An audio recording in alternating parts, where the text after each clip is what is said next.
కుండలి కుమారి కుటిలే చండి చరాచర సవిత్రి చాముండే గుణిని గుహారణి గుహ్యే గురుమూర్తే త్వాం నమామి కామాక్షి గురుమూర్తే త్వాం నమామి కామాక్షి.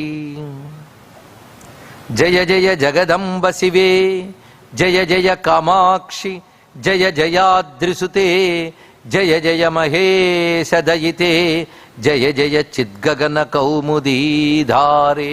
నిధాయ ఏకే, ఏకే అనే మాటకు అర్థం ఏ కొందరో అని అర్థం. ఇక్కడ కతిచన చిదానందలహరీం భజత్తి త్వాం ధన్యా కతిచన చిదానందలహరీం. ఈ ఏకే శబ్దం కూడా ఉపనిషత్తులో లేదండి. తెలుగు ఏకే కాదు, సంస్కృతం ఏకే. ఇది త్యాగేనైకే అమృతత్వ మానసు, త్యాగేన ఏకే. ఏకే అంటే ఏ కొద్ది మందో అని అర్థం ఇక్కడ. అలాగే ఇక్కడ ఏకే అనే శబ్దాన్ని ఎంత చక్కగా వాడారు ఇక్కడ. అందుకే కొంతమంది ఇలా చేస్తారమ్మా అన్నారు ఇక్కడ. కొంతమంది అంటే అందరికీ ఇటువంటి స్థితి రాదు. మనుష్యానాం సహస్రేషు కశ్చిత్ యతతి సిద్ధై అని కొద్ది మంది మాత్రం ఇలా చేయగలరు. అయితే ఆ కొద్ది మందిని ఎందుకు చెప్తారండి? మెజారిటీ అంతా ఇలా చేస్తుంటే వాళ్ళ గురించి చెప్పచ్చు కదా అంటే, మెజారిటీ గొప్పవాళ్ళు మెజారిటీగా ఉండరు. అది ఒకటి ఉన్నది ఇక్కడ. గొప్పవాళ్ళ సంఖ్య ఎప్పుడు తక్కువే. ఎందుకంటే రాళ్ళు దొరికినట్లు రత్నాలు దొరుకుతాయండి, అవి ఎప్పుడు ఏకే అవి ఇక్కడ. కానీ నువ్వు ఎప్పుడు రత్నం గురించి వర్ణించాలి కానీ రాళ్ళ గురించి శ్లోకాలు రాయకూడదు ఇక్కడ. రత్నాల గురించే రాయాలి. కానీ సాధకుల్లో ఉత్తమ సాధకుల గురించే చెప్పాలి. ఎందుకంటే వాడు నీకు ఆదర్శం, వాడు నీకు మోడల్, వాడు నీకు ఐడియల్. అందుకు వాడిని మోడల్గా చూపిస్తున్నారు ఇక్కడ. అటువంటి ఏకే మహాభోగ రసికా, నిరవధి మహాభోగ రసికా, వాళ్ళు ఇలా జపం చేస్తారు. ఇలాగా వాళ్ళు పురస్చరణ చేసి హోమాలు చేస్తారు. నీ మంత్రం ఇంత గొప్పదమ్మా, మోక్షాన్ని ఇవ్వగలిగే మంత్రం, ఐహికాన్ని ఇవ్వగలిగే మంత్రం. అలాంటి మంత్రాన్ని నీ తంత్రం ద్వారా ఇచ్చాడు. నీ మాట చేత, నీ నిర్బంధం చేత దక్షిణామూర్తి అయిన శివుడు. అంటే ఈ 3 శ్లోకాల్లో అమ్మవారి యంత్ర మంత్ర స్వరూప స్వభావాలు చెప్పాడు. వాటిని మేళనం చేస్తూ అమ్మవారి స్వరూపం శివశక్తిలోని ఏకరువు పెట్టిన దాని యొక్క సమిష్టి శ్లోకం ఇప్పుడు చెప్పుకుంటున్నాం. ఇందులో చెప్పడం ఏంటంటే జగమంతా శివశక్తిమయం, జగత్తు శివశక్తి తప్ప మరొకటి కాదు. ఇది తెలుసుకోండి ఇక్కడ. ఏ జగత్తు? అదిగో కనబడుతున్న జగత్తు అంతా కాదు, ఈ జగత్తు కూడా. ఇక్కడే అక్కడ అంతా జగత్తంతా శివశక్తిమయం. ఇది తెలుసుకోవడానికి శ్రీచక్రారాధన. అందుకే శరీరం త్వం శంభో శశిమిహిర వక్షోరుహయుగం తవాత్మానం మన్యే భగవతి నవాత్మానమనఘం అతశేషశేషీత్యయముభయ సాధారణతయా స్థిత సంబంధో వాం సమరస పరానందపరయో. ఒక విధంగా లలితాశాస్త్రం గుర్తు చేస్తున్నారేమో అనిపిస్తుంది. లేకపోతే స్వతంత్రం తే తంత్రం అనడం ఎందుకు? స్వతంత్ర సర్వతంత్రేసి దక్షిణామూర్తి రూపుని గుర్తు చేశారు. ఇక్కడ సమరస పరానంద పరయో అంటే సామరస్య పరాయణ, అది చూపిస్తున్నారు.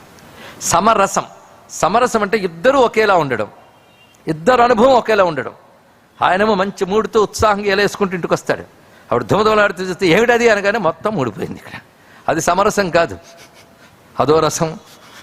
ఏం చేస్తాం? అది సమరరసం. సమరసం ఇలా ఉంటుంది ఇక్కడ. దీన్ని హార్మనీ అంటారండి. చాలా అద్భుతమైన శబ్దం ఇక్కడ. ఇద్దరు ఒకే స్టేట్లోకి వెళ్ళిపోవడం హార్మనీ. అసలైన ఆనందం హార్మనీలో ఉందన్నారు. చాలా అది సైకలాజికల్గా కూడా చాలా చెప్పచ్చు, కానీ ఇప్పుడు ఆ క్లాస్ కాదు ఇది. ఇక్కడ సమరసం అనే మాట గొప్ప మాట. ఆ సమరసం ఎవరి దగ్గర ఉందంటే శివశక్తుల మధ్య ఉంది. అందుకే వాళ్ళు ఆది దంపతులు. ఇద్దరు ఎప్పుడు ఒకే స్థితిలో ఉంటారు ఇక్కడ. అందుకే నాన్న ఉత్సాహం ఎలా వేస్తుంటే ఇప్పుడు చిరాకుంటే ఉత్సాహం పోతుందండి, అలా కాదు. ఇద్దరు ఏ పని చేసినా ఇద్దరు ఒకేలా చేస్తారు. ఎందుకంటే ఒక్కొక్క పనికి ఒక్కొక్క మూడ్ కావాలి. ఆయన ఒక మూడుతో పని చేస్తే ఈవిడ మూడు వేరు ఉంటే ఆ పని ముక్కలు అవుతుంది, అంతే కదా. మంచి భోజనం చేద్దామా అని వాడు వంట పోతుంటే అబ్బా నాకు తినాలని లేదన్నాడు అనుకోండి, ఇంకేం వంట చెప్పండి ఇక్కడ. మంచి భోజనం వండుదామంటే సరే నేను తినడానికి సిద్ధం, పది చేసుకుందాం అంటే అప్పుడు సమరసం. అలాగే పని కూడా వాళ్ళు అలా కలిసి చేస్తూ ఆ అనుభవం కూడా ఇద్దరు కలిసి అనుభవిస్తుంటే సమరసం. ఇదే అన్యోన్యం అంటే ఇది అర్థం. ఆ హార్మనీ సాధించగలగాలండి. హార్మనీ సాధించాలంటే హార్మనీ సాధించిన దంపతులను ప్రార్థన చేయాలి. అలాంటి దంపతుల్లో ఉమామహేశ్వరులు తప్ప మరొకట్లేదు. అందుకే దాంపత్య ధర్మంలో వివాహం హార్మనీ కోసమే. అందుకే అలాంటి హార్మనీ కోసం పనికొచ్చే వివాహం కోసమని నమ్మితి నామ నమ్మున సనాతనులైన ఉమామహేశులన్ మిమ్ము పురాణ దంపతుల మేలు భజింతు కదమ్మ మేటి పెద్దమ్మ దయాంబు రాశివి కదమ్మ హరిన్ పతిజేయుమమ్మ నిన్ను నమ్మిన వారి కన్నటికి నాశము లేదు కదమ్మ ఈశ్వరీ అంది అమ్మ లక్ష్మీదేవి రుక్మిణమ్మ. ఉమామహేశ్వరుల యొక్క సమరసం ఇద్దరు చెప్తున్నారు. అమ్మా మీరిద్దరు ఎలా అంటే శేషశేషీ భావం ఉంటుందమ్మా అన్నారు. అంటే ఒకరు ప్రధానంగా కనబడి ఇంకొకరు అప్రధానంగా కనబడతారు కొన్ని పనుల్లో. ఒక పనిలో నువ్వు ప్రధానం, ఆయన అప్రధానం. మరొక పనులు ఆయన ప్రధానం, నువ్వు అప్రధానం. కానీ నిన్ను ప్రధానంగా పెట్టిన అప్రధానంగా ఉన్నా ఆయనతోనే ఆ పని జరుగుతుంది. అలా ఇద్దరు కలిసే చేస్తారు రెండును. అది ఎలాగో అంటే ఈ జగత్తంతా నువ్వు, శరీరం. ఎవరి శరీరం జగత్తు? నువ్వు శరీరానివి. ఎవరి శరీరానివి? శివుని శరీరానివి నువ్వు అన్నాడు. శరీరం త్వం శంభోహో, నువ్వు శివుని శరీరానివి. కానీ అమ్మ శరీరం అంటే కనబడుతున్న రూపం శివుని శరీరం అంటే ఏం మాట అండి ఇక్కడ? ఏంటా కనబడుతున్న రూపం? అనంత విశ్వం. అనంత విశ్వం అమ్మవారి రూపం. అయితే అమ్మవారి రూపం అన్నప్పుడు వక్షస్థలం ప్రధానంగా వర్ణిస్తున్నాడు. శశిమిహిర వక్షోరుహయుగం. శశి మిహిర అంటే చంద్ర సూర్యులు వక్షస్థలముగా కలిగినటువంటి శరీరము నీది. నీదా? ఆ శరీరము నువ్వు, అది శివుని శరీరము అన్నాడు ఇక్కడ. నువ్వు శివుని శరీరమువు, నువ్వు శివుని శరీరానివి. ఆ శరీరము చంద్ర సూర్యస్థనములతో కూడినది. మరి ఆయన ఈ శరీరానికి ఆత్మ అన్నాడు ఇక్కడ. శరీరము ఆత్మ కలిస్తేనే కదా మనం అవుతున్నాం. అలా జగత్ అనే శరీరానికి ఆత్మ ఈశ్వరుడు, శరీరం అమ్మవారు. శరీరం అంటే ఏంటో కదా ఎక్స్ప్రెషన్, వ్యక్తీకరణ, మేనిఫెస్టేషన్, వ్యక్తీకరింపబడింది. కానీ శివుడేమిటో వ్యక్తీకరింపబడితే అమ్మ. కానీ అమ్మవారు అనగా వ్యక్తము, శివుడు అవ్యక్తము అన్నాం. శరీరం త్వం శంభోహ శశిమిహిర వక్షోరుహయుగం తవ ఆత్మానం మన్యే భగవతి నవాత్మానమనఘం. ఆ ఈశ్వరుడు నీకు ఆత్మ అని నేను తెలుసుకుంటున్నాను. ఈశ్వరుడు ఎవడు? నవాత్మానం, 9 రూపములతో ఉన్నవాడైన ఈశ్వరుడు నీకు ఆత్మ. నువ్వు ఆయన శరీరానివి. 9 రూపంతో ఉన్న ఈశ్వరుడు నీకు ఆత్మ. 9 రూపాలతో అంటే 9 రూపాలతో కనబడుతున్నవాడు. ఆ 9 రూపాలు ఏమిటో చెప్తున్నారు. అది నేను మొన్నే చెప్పుకున్నా. మళ్ళీ నవ ఆవరణలు వచ్చాయి. ఆ 9 అన్నప్పుడు భూతాది పంచకం. భూతాది పంచకము అన్నప్పుడు పంచభూతాలు, పంచతన్మాత్రలు, పంచ జ్ఞానేంద్రియాలు, పంచ కర్మేంద్రియాలు, పంచ ప్రాణాలు. ఎన్నయ్యాయి? 5. 5 కలిపి 5. ఒక్కొక్కటి 5 తప్ప ఒక సెట్, అలా 5 అయ్యాయి. 4 ఏమిటంటే అవ్యక్తము, మహత్తు, బుద్ధి, మనస్సు కలిపి 9. ఈ 9 పరమేశ్వరుడు నీ శరీరముగా వ్యక్తం చేస్తున్నాడు. అంటే 9 ఎక్స్ప్రెషన్స్ ఎవరివి? ఆయనవి. ఎక్స్ప్రెస్ అయిన 9తో కూడా శరీరం ఎవరిది? నీది. ఇందులో అతః శేషశేషీత్యయం ఉభయ సాధారణతయా. శేష శేషి. ఇక్కడ శేషి అంటే ప్రధానము, శేష అంటే అప్రధానము. అంటే అది అవసరమే. ఇప్పుడు బుద్ధి చెప్తేనే మీరు ఇక్కడి దగ్గర వచ్చారు. బుద్ధి ప్రధానమా, శరీర ప్రధానమా? అంటే బుద్ధి చెప్తే వచ్చారు, బుద్ధికి ఇంపార్టెన్స్ కనబడుతోంది. అప్పుడు బుద్ధిని శేషి అన్నారు. వచ్చింది శరీరం కనుక శరీరానికి ప్రాధాన్యం ఉన్నది. కానీ బుద్ధి చెప్పినప్పుడు శరీర ప్రాధాన్యం తగ్గి బుద్ధికి ప్రాధాన్యం చెప్తున్నాం. శరీరం వచ్చి కూర్చున్నప్పుడు శరీరానికి ప్రాధాన్యం చెప్తున్నాం. ఒకదానికి ప్రధానం వచ్చినప్పుడు ఇంకోటి అప్రధానంగా ఉంటుంది. కానీ రెండు కలిసే ఉంటాయి. ఈ శేషశేషితో జగత్ ఎలా నడుపుతుందో పరిశీలిద్దాం. జగత్తులో 5 పనులు జరుగుతాయని చెప్పుకున్నాం. మళ్ళీ ఆ నాలెడ్జ్ అలాగే కంటిన్యూ అవుతుంది. సృష్టి, స్థితి, సంహార, తిరోధాన, అనుగ్రహములు. 5 కృత్యముల్లో నీ పనులు కొన్ని, ఆయన పనులు కొన్ని. 4 పనులు మొదటివి, 2 నీవి, 2 ఆయనవి, 1 ఇద్దరిది. ఇది సమరసం అంటే తెలుసుకోండి. సృష్టి, స్థితి అమ్మవారి పని. ఎందుకంటే సృష్టి నడపడం, సృష్టి యందు మక్కువ అంతా తల్లి పని. లోకంలో కూడా చూడండి, ఆయన గారు ఏదో హడావిడిగా తిరుగుతుంటే మీ ఇల్లు అసలు పట్టట్లేదు, పిల్లల గురించి పట్టించుకున్నారా అని అంటుంది తల్లి. వాడిని ఇటువైపు తిప్పుతుంది, ఇంటివైపు పట్టించుకునేలా చేస్తుంది తల్లి. అతను బిజీలో అతను ఉన్నప్పటికీ కూడా ఏం పెళ్లి వేసుకొచ్చి చూస్తున్నారా లేదా, అన్నీ నేనే చూసుకోవాలి, మీరేం పట్టించుకోరు అని అంటూ ఉండడం లోకంలో చూస్తాం. అదే స్త్రీ స్వభావంలాగా అమ్మవారు అలాగా ఈ లోకం సృష్టించడం, దీన్ని స్థితి చేయడం, ఈ 2 అమ్మవారి ఇంపార్టెన్స్. ఇచ్చినప్పుడు నేనేం అడ్డాడు, ఆ పనికి సహకరిస్తూ కూర్చొని చూస్తూ ఉంటాడు. అక్కడ అప్రధానంగా కనబడతాడు. ప్రధానమంతా ఆవిడే అక్కడ శేషి, ఈయన శేషలాగా ఉంటాడు ఇక్కడ. ఇంకా నాదైంది మీరు చూసుకోండి అంటుంది ఇక్కడ. అంటే వండీసి ప్లేట్లో పెట్టాక ఇంక తినడం ఆయన పని. ఆ వండేటప్పుడు ఆవిడ ప్రాధాన్యం అబ్జర్వ్ చేస్తూ, ఏం మిరపకాయలు తరగమంటావా అని సహాయపడడం ఆయన పని ఇక్కడ. తర్వాత నీ పనులు 2 వచ్చాయి, సంహారం, తిరోధానం, అది ఆయన పని, పూర్తి చేస్తాడు ఇక్కడ. అప్పుడు ఆవిడ చూస్తూ ఉంటుంది, ఆయన చేస్తూ ఉంటాడు ఇక్కడ. అది సృష్టి స్థితి అమ్మవారి యొక్క ప్రధాన కృత్యమైతే అయ్యవారు అక్కడ సహకారం మాత్రమే. అదేవిధంగా సంహార తిరోధానములు 2 అయ్యవారి కృత్యములు అయితే అమ్మవారి సహకారం మాత్రమే. ఇంకో కృత్యం ఉంది, ఇద్దరు సమాప్రాధాన్యత చేసేస్తారు అక్కడ, అది అనుగ్రహం 5వ కృత్యం. 5వ కృత్యంలో ఇద్దరికి సమప్రాధాన్యం ఉంది అన్నారు. ఈ విధంగా మీరిరువురు కలిసి సమరసముతో 5 పనులు చేస్తూ, నువ్వు శరీరముగా ఆయన ఆత్మగా ఉంటూ, ఆత్మ యొక్క 9 రకాల వ్యక్తీకరణలే శరీరం కనుక మళ్ళీ మీ ఇద్దరికి భేదం లేదు కనుక ఇలా ఉంటూ ఈ జగత్తుని నిర్వహిస్తున్నారమ్మా మీరు ఉభయులు. సమరస పరానంద పరయోహో, ఎంత రమ్యంగా ఆవిష్కరించారో చూడండి ఇక్కడ జగన్ నిర్వహణ. ఆ తర్వాత శ్లోకములు సుమారు 6 శ్లోకములు దాటేస్తున్నాం. అంటే వీటిని ఇదివరకు చెప్పడం జరిగింది. మహిమూలాధారి ఇత్యాదుల్లో విస్తారంగా చెప్పిన దాన్ని ఇక్కడ 6 శ్లోకాల్లో చెప్పారు. సారాంశంగా చెప్పుకోవాలంటే ఒక్కొక్క చక్రంలో శివశక్తిని ఎలా ధ్యానించాలో చెప్తున్నారు. ఇక్కడ ధ్యాన విధానం క్రమక్రమంగా బోధించారు. అక్కడితో ఆనందలహరి పూర్తి చేసి సౌందర్య లహరి మొదలవుతుందండి. ఇక్కడ మొదటి రోజు చెప్పుకుని చూస్తే ఆనందలహరిలో బోల్డ్ అంత సబ్జెక్ట్ ఉంది. 1 కాదు 2 కాదు, ఎన్ని సబ్జెక్టులు. శ్రీచక్రం గురించి, అమ్మవారి రూపం గురించి, మంత్రం గురించి, తత్వచింతన గురించి, భక్తి గురించి ఎన్ని వివరాలు చెప్పేశాడు ఆయన. ఒక్కొక్క శ్లోకం ఒక్కొక్కటి రకరకాల భావనా భేదాలు చెప్పాడు. అన్నీ అయిపోయాయి. అంటే ఒక్కొక్క శ్లోకం ఇండివిజువల్గా ఒక్కొక్క శక్తి. కానీ 42వ శ్లోకం నుంచి క్రమంగా వరుసగా కొన్ని శ్లోకాలు అమ్మవారి శిరస్సు నుంచి పాదాల వరకు వర్ణన. శిరస్సు మీద ఒకటి, నుదుటి మీద మరొక వర్ణన, కళ్ళ మీద కొన్ని శ్లోకాలు, 1 కాదు 2 కాదు కొన్ని శ్లోకాలు, పాదాల మీద మరికొన్ని శ్లోకాలు, 1 కాదు 2 కాదు, బోల్డ్ ఇచ్చేశారు. కొన్ని అవయవాలకు బోల్డు. ఇలా అమ్మవారి యొక్క అవయవ వర్ణన చేస్తున్నాడు. దీన్ని పాదాది కేశాంతం, కేశాది పాదాంతం అంటూ స్థుతులు కనిపిస్తుంటాయి. అథాంగ పూజ కూడా మనం చేస్తాం కదా. అమ్మవారికి ఇక్కడ శిరస్సు నుంచి పాదం వరకు వర్ణన అంతా కలిపి ఒక్క శ్లోకంలో చూపించినవి ఉన్నాయి. కొణత్కాంచీదామాలో మొత్తం కల్పించి ఒక రూపం చూపిస్తారు. ఇక్కడ అలా కాకుండా డీటెయిల్డ్గా వర్ణిస్తున్నారు. ఇక్కడ అమ్మ యొక్క కిరీటం మొదలుకొని తర్వాత అమ్మ జుట్టు, అమ్మ నుదురు, ఒక్కొక్కదానికి ఒక్కొక్క శ్లోకం అండి. ఇక్కడ అమ్మ శరీరం మాంసమయం కాదు, చర్మములతో కప్పినది కాదు, అది మంత్రమయము. ఒక్కొక్క అవయవాన్ని మీరు ధ్యానించారు అంటే ఆ మంత్రశక్తి అనుసంధానం అవుతుంది. ఇక్కడ ఇంకొక రహస్యం ఉంది. దేవతా స్వరూపం 3 రకాలుగా ఉంటుంది తెలుసుకోండి. మంత్ర విగ్రహం, సర్వదేవతాత్మకం, సర్వ విశ్వాత్మకమైన విరాట్ రూపం 3. అమ్మ రూపములు 3, మంత్రరూప, దేవతారూప, విరాట్ రూపములు 3. కనుక అమ్మ రూపాన్ని చూసిన 3 నీకు స్ఫురించాలి. దేవతా విగ్రహం అంటే ఏంటో మళ్ళీ చెప్తున్నాం. మంత్రములు ఉంటాయి అక్షరాల్లో, అవయవాల్లో అక్షరాలు మంత్రాలు ఉంటాయి. 2వది సర్వదేవతాత్మక అమ్మవారు. అందుకే ఆవిడ చతుర్గ్న నుంచి వచ్చినప్పుడు సర్వదేవతలు ఆహుతైపోతే ఆవిడ వచ్చినప్పుడు సర్వదేవతలను తన నుంచి సృష్టించింది.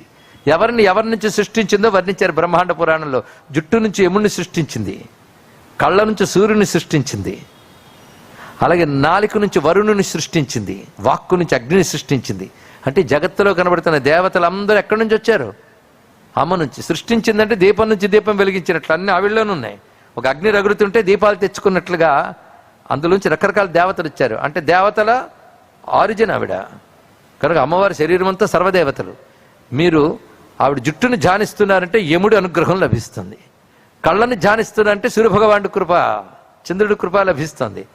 ఆ దేవతాశక్తులు, అలాగే మంత్రశక్తులు, అలాగే విరాట్ స్వరూపం, సమస్త విశ్వవ్యాపకమైన స్వరూపం అమ్మవారిది.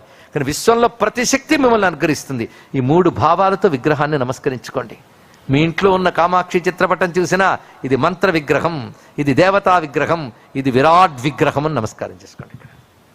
అసలు దేవతని ఎలా చూడాలో నేర్చుకుంటున్నాం. అందుకు సౌందర్యంలో కొన్ని టెక్నికల్ డీటెయిల్స్ అర్థమైనా కాకపోయినా సనాతన ధర్మం గొప్పతనం అర్థమైతే చాలు, ప్రవచన ప్రయోజనం నెరవేరినట్లే తెలుసుకోండి. ఇప్పుడు అమ్మవారి యొక్క ఒక్కొక్క అవయవ ధ్యానం, ఒక్కొక్క ధ్యానిస్తే ఒక్కొక్క ప్రయోజనం సూచనప్రాయంగా గురువులే అందిస్తారు. ఇక్కడ లౌకిక ప్రయోజనాలు ఉంటాయి, అందులో సందేహం లేదు. దుర్వాస మహర్షి త్రిపురామహిమ్న స్తవంలో అమ్మా నీ చెరకు వెళ్ళని ధ్యానిస్తే ఫలితం ఏంటో చెప్పారు. 5 పువ్వుల బాణాలు ధ్యానిస్తే ప్రయోజనం ఏమిటో చెప్పారు. ఆయుధ ధ్యానం కూడా ఒక విశేషం చెప్పారండి ఇక్కడ. అందుకే రూపధ్యానం గొప్పది అని ఈ మధ్య కాలంలోనే మొన్న 3 రోజుల క్రితం చెప్పుకున్న విషయం గుర్తు తెచ్చుకోండి. ఇప్పుడు మన భాగ్యం పండి అమ్మవారి యొక్క రూపం ప్రత్యక్షమైంది మన ముందు. అయితే ఇంతవరకు చెప్పిన దాంట్లో సూక్ష్మ రూపములు ఎక్కువ చెప్పారు, స్థూల రూపములు చెప్పారు, రకరకాలు చెప్పారు. ఇక్కడ మాత్రం ఒకటే స్వరూపం. అంతర్ముఖం తేలిగ్గా అలవాటు కాని వాళ్ళకి స్థూల రూప ధ్యానమే ప్రధానము. వాళ్ళు ఒక రామ విగ్రహమో శివ విగ్రహమో తలుచుకుంటూ కన్నీళ్ళు కారుస్తారు, రూపాన్ని చూసి మురిసిపోతారు, మంచిదే. ఇది స్థూల దృష్టి కలవారికి అదే కావాలి. అయితే 99.9% మందికి బహిర్ముఖ దృష్టి, స్థూల దృష్టి ఉంటుంది. అంతర్ముఖ దృష్టి అలవాటైనటువంటి వాళ్ళకే నిన్ను నేనని ఎవరు భావిస్తారో, అహమిత్యే వైభావయే భవ అనేవన్నీ వాళ్ళకి అర్థమవుతాయండి. అలాగే మంత్రరూపం ఇది, ఆత్మరూపం ఇది అనే అంతర్ముఖ దృష్టి కలవారి కోసం అవన్నీ. అంతర్ముఖ దృష్టి అంత తేలికగా రాదు. స్థూల దృష్టి ఉన్న వాళ్ళ గతి ఏం కావాలి? వాళ్ళ కోసం అమ్మవారి యొక్క స్థూల ఆకృతి ధ్యానమే. అందుకే విగ్రహం పెడితే పెట్టే నమస్కారం ప్రవచనం పెడితే చేయరు. జ్ఞానం సూక్ష్మం, విగ్రహం కంటికి కనబడుతుంది, అవునా లేదా? ఇక్కడ రేపు వెంకటేశ్వర కళ్యాణం జరుగుతుంది అని అనౌన్స్ చేస్తే ఈ జనం చాలరండి, ఈ పక్కన పెట్టినటువంటి గుడ్డలు కూడా తీసేయాలి. కిటకిటకిటలాడిపోతుంది, ట్రాఫిక్ జాము ఏది కళ్యాణానికి. అదే వెంకటేశ్వర తత్వం ప్రవచనం చెప్పబడను అనగానే వెంటనే టెంట్ అంతా ఇంత అయిపోతుంది ఇక్కడ. ఎందుకంటే బాహ్యమైనవి చేయడానికి తీసే పరుగు. అదే కుంకుమ పూజ లలితా శాస్త్రం ఉందంటే ఒక్కడు కన్ను ముయ్యకుండా రేపు కూర్చుంటారు నాకు తెలుసు. కానీ లలితా శాస్త్రం అర్థం చెప్తానంటే ముందే హాయ్ అనడం మొదలెడతాం. ఇక్కడ జ్ఞానం సూక్ష్మం కనుక అందుకోలేం, విగ్రహం స్థూలం, పూజలు స్థూలం కనుక చేసేస్తాం. కానీ స్థూల దృష్టి కంటే సూక్ష్మం.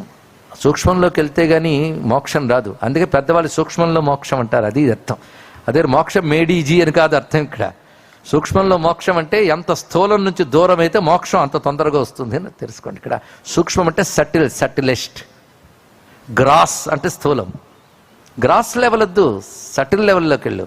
మళ్ళీ సటిలెస్ట్ అక్కడికి వెళ్ళిపో. అదే మీకు జాగ్రత్తగా చెప్పాను. స్థూలం అమ్మవారి రూపం అయితే సటిల్ మంత్రం, సట్లర్ కుండల్ని సట్లెస్ట్ పరబ్రహ్మ స్వరూపం అన్నారు. అక్కడ అది ఎక్కడ చెప్పారండి అంటే ఏది చెప్పినప్పుడు నిద్ర వచ్చిందో అది అనమాట. అక్కడ ఏది చెప్పినప్పుడు భవానిత్వం అహమితి సదా భావయితి యః అని చెప్పాం కదా. సంవర్తాగ్ని విరజయతి నీరాజన విధి అన్నప్పుడు కళ్ళు చిట్లించారే అవన్నీ సూక్ష్మతమ రూపములు, సట్లెస్ట్లు అనమాట. అమ్మవారు అసలు అక్కడ ఉంది మోక్ష స్వరూపం. సూక్ష్మంలో మోక్షం అంటే అర్థం. కనుక స్థూలాన్ని మనం ధ్యానించిన తప్పేం లేదు, కానీ అందులో సూక్ష్మం ఉందని తెలుసుకుంటే చాలు. ఇక్కడ నుంచి స్థూల రూపమే అమ్మవారి యొక్క రూపవర్ణన చేస్తున్నాడు. కిరీటం మొదలుపెట్టారు. గతైర్మాణిక్యత్వం గగనమణిభిః సాంద్రఘటితం కిరీటం తే హైమం హిమగిరిసుతే కీర్తయతి యః స నీడే యచ్ఛాయాచ్ఛురణ పటలం చంద్రశకలం ధనుషౌనాసీరం కిమతి ననిబధ్నాతి ధిషణాం. ఏదో స్థూలం అన్నారు కానీ ఆలోచిస్తే ఇది కూడా సూక్ష్మంగా కనబడుతుంది. మరి రాసిన వారి శంకరుడైతే ఇలా ఉంటుంది. పైగా అమ్మ విరాట్ విగ్రహాన్ని స్ఫురింపజేస్తున్నాడు. ఆ భావన రాగానే మీకు స్త్రీ రూపాన్ని భావన పోయి దివ్య భావం కలుగుతుందని భక్తి పెరుగుతుంది. అమ్మా గగనమణిభిః సాంద్రఘటితం తే హైమం కిరీటం, నీ బంగారు కిరీటము గగనమణులతో, ఆకాశమణి, ఆకాశం అంటే ద్యుమణి సూర్యభగవానుడు, అలాంటి సూర్యులతో, ఇది బహువచనం, సూర్యులతో తయారు చేసిన కిరీటం అన్నాడు. ఇక్కడ అంటే అమ్మవారి కిరీటంలో మణులు పెట్టాలనుకున్నాడు ఎవడు? బ్రహ్మదేవుడు. అయితే ఏ మణి పెడదామా అనుకుని ఎదురు చూస్తే ఆకాశంలో సూర్య మండలాలు వచ్చేట. ఆకాశంలో ఒకే సూర్యుడు ఉన్నాడు అని వేద జ్యోతిషం ఒప్పుకోదు, ఇప్పుడు సైన్స్ ఒప్పుకోదు. రకరకాల సూర్యమండలాలు ఉన్నాయి, జ్యోతిర్మండలాలు ఉన్నాయి. అమ్మవారి కిరీటంలో పెడదామా అని ఆలోచించారు. ఇప్పుడు బ్రహ్మ దగ్గరికి సూర్యమండలాన్ని వచ్చి నన్ను పెట్టవా అని అడిగేట. అమ్మ కిరీటంలో ఉండడం అంటే చాలా గొప్ప విషయం. ఆయన వెంటనే గగనమణులన్నీ తీసుకున్నాడు. ఏ జ్యోతిర్మండలాలు తీసుకున్నా మనకేం తెలుసు.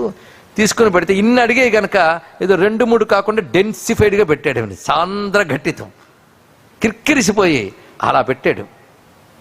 అందుకే ఎంత దివ్యంగా ఉన్నదంటే అందులో మాణిక్యములు కెంపులుగా మారిపోయిన వాళ్ళందరూ ఎవరు? గగనమణిభి. గతైర్మాణిక్యత్వం గగనమణిభి సాంద్రఘటితం కిరీటం తే హైమం. ఇక్కడ ధ్యాన విధానంలో ఒక్కొక్క ధ్యానానికి ఒక్కొక్క మంత్రం, ఒక పద్ధతి ఉందండి. అమ్మ కిరీటం గురించి చెప్తూ హేమ కిరీటాయ సహస్రాదిత్య తేజసే నమః అని మంత్రశాస్త్రం చెప్తుంది. ఇక్కడ సహస్రాదిత్య అంటే అనంతాదిత్యులు, అది గురువుగారు గగనమణిభి అని మాటలో చూపించారు. సాంద్రఘటితం కిరీటం తే హైమం. ఎవరైతే ఆ కిరీటాన్ని ధ్యానిస్తున్నారో వాడికి బుద్ధి ఉంటే, వాడు భావించే శక్తి ఉంటే, తల్లి వాడి బుద్ధి దేన్ని పట్టుకుందంటే ఆ కిరీటం మీద నెలవంక పెట్టుకున్నాం. నెలవంక ఎలా ఉంటుంది? అటు తిరిగి ఉంటుంది వెనక్కి. ఆ నెలవంక వాడికి అటు తిప్పినటువంటి ఇంద్రధనువులా కనబడుతుందమ్మా అన్నాడు. ఇక్కడ శంకరుడు ఇమాజినేషన్ గొప్పతనం చూడండి, ఎంత గొప్పగా చెప్తున్నాడు. ఇక్కడ నెలవంక అటు తిరుగుంది, అది ఇంద్రధనువులా కనబడుతుందిట.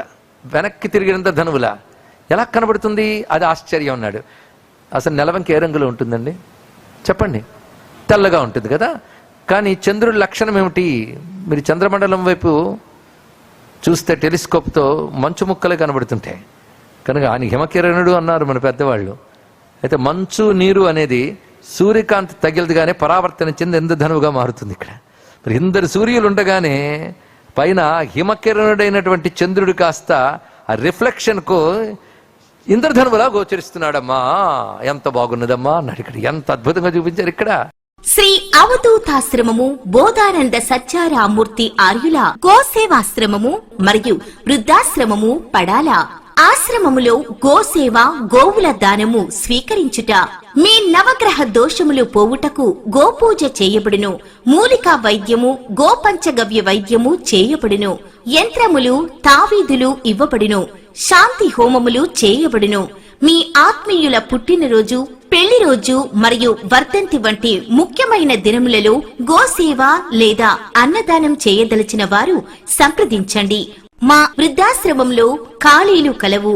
చేరదలిచిన వారు సంప్రదించండి. శ్రీ శ్రీ శ్రీ స్వామి బోధానందగిరి శ్రీ అవధూతాశ్రమము, అయ్యప్ప స్వామి గుడి దగ్గర, పడాల, తాడేపల్లిగూడెం 2. Cell numbers 7981356374, 9618034 138.